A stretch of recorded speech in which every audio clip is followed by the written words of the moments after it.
वापस रिकॉर्ड करिए स्टार्ट। चलो, कौन से मिरर की बात कर रहे हैं हम? Concave mirror. देखा तुमने कॉनकेव मिरर कैसा होता है? Concave mirror, Kritika will tell what is the type of concave mirror. कैसा होता है कॉनकेव मिरर? जल्दी से बताओ,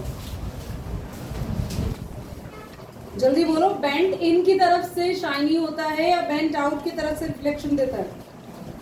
कॉनकेव मिरर कहाँ से रिफ्लेक्शन देता है? बेंट इन और बेंट आउट? बेंट इन। आधे तो आउट बोलते बोलते इन पर आ गए, है ना।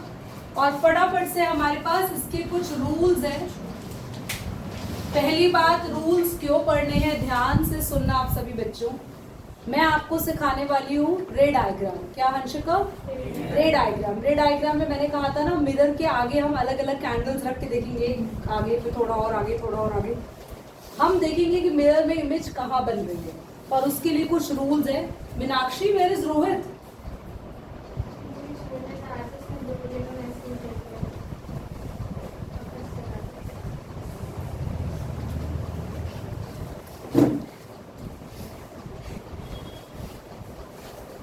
कोई बात नहीं है।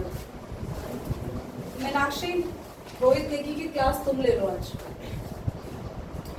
ठीक है? उसके लिए नोट कर लो जब मैं नोट्स बोलूंगी, ओके? उसको तुम्हारी क्लास में रोक देंगे। Ray parallel to principal axis,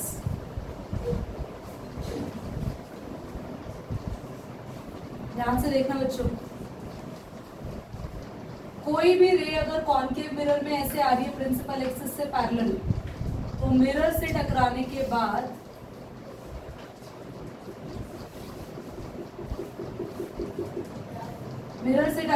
बाद हमेशा रिफ्लेक्ट होने के बाद लाइट रे फोकस से पास होगी। Is that clear? First rule clear हो गया। Ray coming parallel to principal axis reflect and passes through focus. Second,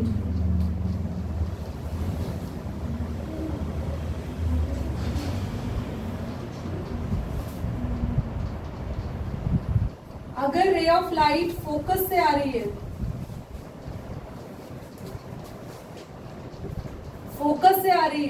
तो रिफ्लेक्ट होने के बाद वो पैरेलल हो जाएगी। क्या ये दोनों रूल्स एक दूसरे के ऑपोजिट है? अगर रे ऑफ लाइट पैरेलल आएगी तो फोकस से पास हो जाएगी, और अगर वो आ ही फोकस की तरफ रही है तो पैरेलल हो जाएगी, ठीक है? Ray of light towards focus after reflection will be parallel to principal axis को पीए लिख दिया। ये फोकस होता है और इसके बिल्कुल डबल डिस्टेंस पर होता है सेंटर ऑफ कर्वेचर। अगर रे ऑफ लाइट सेंटर ऑफ, थोड़ा सा पास बनाते हैं अदरवाइज बने, अगर रे of light centre of curvature से आ रही है तो जिस डायरेक्शन में आ रही है उसी डायरेक्शन में ये पास हो जाएगी, मतलब कोई चेंज नहीं आएगा। If it is coming through centre of curvature तो रिफ्लेक्ट होने के बाद बाउंस बैक वही उसी डायरेक्शन में। If light ray coming towards centre of curvature, it bounce या it reflect back in the same direction.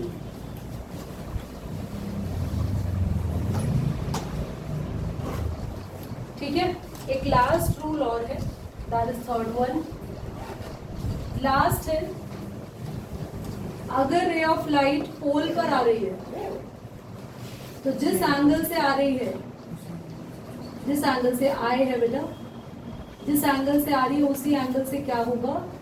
Reflect. If ray of light coming towards the pole, so it is forming that angle, reflection में उसी angle से करके वापस निकल जाएगी, ठीक है? तो इसकी एक्सप्लेनेशन मैं लिखवा दूंगी और बाकी आप फटाफट से बना लीजिए जल्दी। लास्ट वाले रे डायग्राम की लाइन लिख लो. A ray of light incident at the pole reflected back, ray of light incident at the pole reflected back by making same angle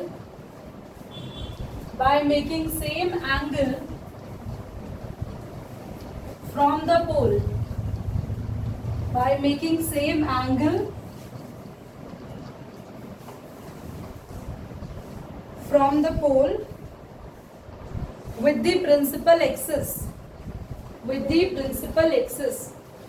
अभी पूरी क्लास का ध्यान यहाँ होना चाहिए, बहुत इंपॉर्टेंट चीजें कर रहे हैं. जिन भी बच्चों की आज क्लास मिस हो गई है इसको बहुत ध्यान से देखना, और अगर इसमें कोई भी डाउट आए तो आप नेक्स्ट टाइम क्लास में मुझसे पूछ सकते हैं. कोई अलग से नोट्स इनको नहीं लिखवाए हैं, आज जो बोर्ड पर है वही इनकी कॉपी में, वही सेम चीज है ना, एक्सप्लेनेशन आप. तो ये भी सारा मैं नोट्स भी लिखवा रही हूँ और वर्बली जो समझा रही हूँ वो भी कवर हो रहा है. तो everything is cover in this video. सबसे पहला रे डायग्राम है और पूरी क्लास को ध्यान से समझना है.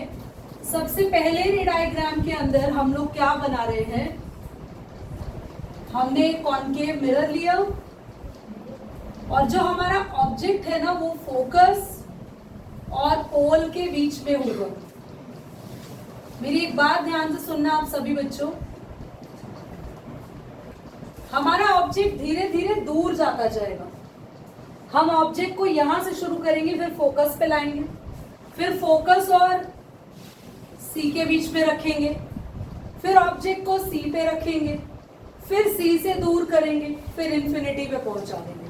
तो हमें टोटल ऑब्जेक्ट को कितने प्लेसेस पे रखना है. सबसे पहला प्लेस फोकस एंड पोल के बीच में, सेकेंड फोकस पे आ गया, third focus and centre of curvature के बीच में, फिर सेंटर ऑफ कर्वेचर, फिर बियॉन्ड सेंटर ऑफ कर्वेचर और फिर इंफिनिटी. समझ आ गया. तो इस सब जगह हम एक एक करके किसको प्लेस करेंगे, महज ऑब्जेक्ट. तो हमने ऑब्जेक्ट की पोजीशन लिख दी. सबसे पहली पोजीशन कहाँ है, ये फोकस एंड पोल. इमेज कैसी बनेगी मैंने लिख दिया है पर पहले समझा रही हूँ. फोकस और पोल के बीच में हमने रख दिया ऑब्जेक्ट. दीदी ऑब्जेक्ट क्या है, ऐसी कोई भी चीज जिससे लाइट निकल रही है और वो लाइट सीधा जाके किस पर टकराएगी, मिरर पे. और लाइट रे कैसे टकराती है, लाइट रे रिफ्लेक्ट कैसे होती है, उसके 4 रूल्स हम पढ़ चुके हैं. तो इससे सबसे पहली रे आ रही है पैरेलल टू प्रिंसिपल एक्सिस. आ गई, किससे पास होगी, फोकस. वेरी नाइस, फोकस से पास. क्लियर, पक्का. दूसरी रे, ये रे बिल्कुल सीधी आनी चाहिए क्लास, शुड बी स्ट्रेट. दूसरी रे मान लो सेंटर ऑफ कर्वेचर से आ रही है, तो ये यहीं से ही आगे चली जाएगी, इसी पाथ पे रहेगी, है ना. अगर वो सेंटर ऑफ कर्वेचर की तरफ आ रही है,